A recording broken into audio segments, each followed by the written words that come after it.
Hello అందరికీ ఎలా ఉన్నారు? నేనైతే చాలా బాగున్నాను. ఈరోజు లంచ్కి అయితే నేను పన్నీర్ రైస్ చేస్తున్నాను.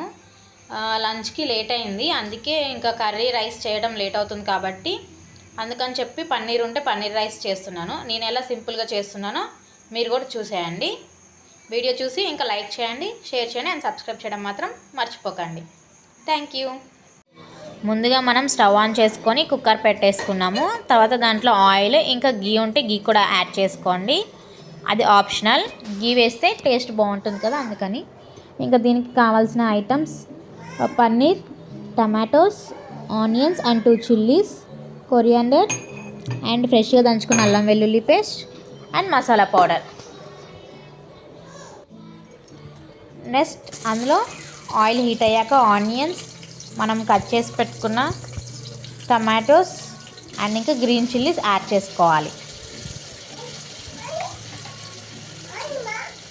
చాలా సింపుల్గా ఉంటుంది ప్రాసెస్ పన్నీర్ రైస్. ఇలా ఒక పన్నీర్ ఉంటే చాలు, మనము ఈజీగా సింపుల్గా చేసేసుకోవచ్చు. 2 విజిల్స్కే మనకి రెడీ అయిపోతుంది కాబట్టి చాలా సింపుల్గా అయిపోతుంది. ఇంకా దాంట్లో ఉప్పు, కారం, పసుపు కూడా యాడ్ చేసి మిక్స్ చేస్తున్నాను. ఆల్రెడీ 2 చిల్లీస్ వేసాను కదా, అండ్ ఇప్పుడు ఇంకా 1/2 టీ స్పూన్ మాత్రమే చిల్లీ పౌడర్ వేసాను. పిల్లలు కూడా తినాలి కదా, మీకు తగ్గట్టు మీరు వేసుకోవచ్చు చిల్లీ పౌడర్. ఇంకా నెక్స్ట్ పన్నీర్ కూడా వేసేసి మిక్స్ చేసి ఒక 2 మినిట్స్ అలా ఉంచాలి. తర్వాత మనం ఫ్రెష్గా దంచుకున్న అల్లం వెల్లుల్లి పేస్ట్ అండ్ నేను ఇందాక చెప్పాను కదా మసాలా పౌడర్, ఆ మసాలా పౌడర్ కూడా కొంచెం యాడ్ చేసుకున్నాను. ఇంకేం మసాలాస్ యాడ్ చేయలేదండి, జస్ట్ ఈ మసాలా పౌడరే. లాస్ట్ టైం నేను బిర్యానీ ప్రిపేర్ చేసుకునేటప్పుడు ఈ మసాలా పౌడర్ ప్రిపేర్ చేసుకున్నాను, అది ఉంటే వేస్తున్నాను కొంచెము. నెక్స్ట్ ఇంకా 1 గ్లాస్ బాస్మతి రైస్ కడిగి పెట్టుకున్నాను 10 మినిట్స్ బిఫోరే.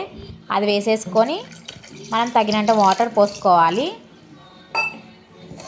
ఇంకా వాటర్ పోసాక సాల్ట్ కూడా చెక్ చేసుకోండి, సరిపోకపోతే సాల్ట్ కూడా యాడ్ చేసుకోండి.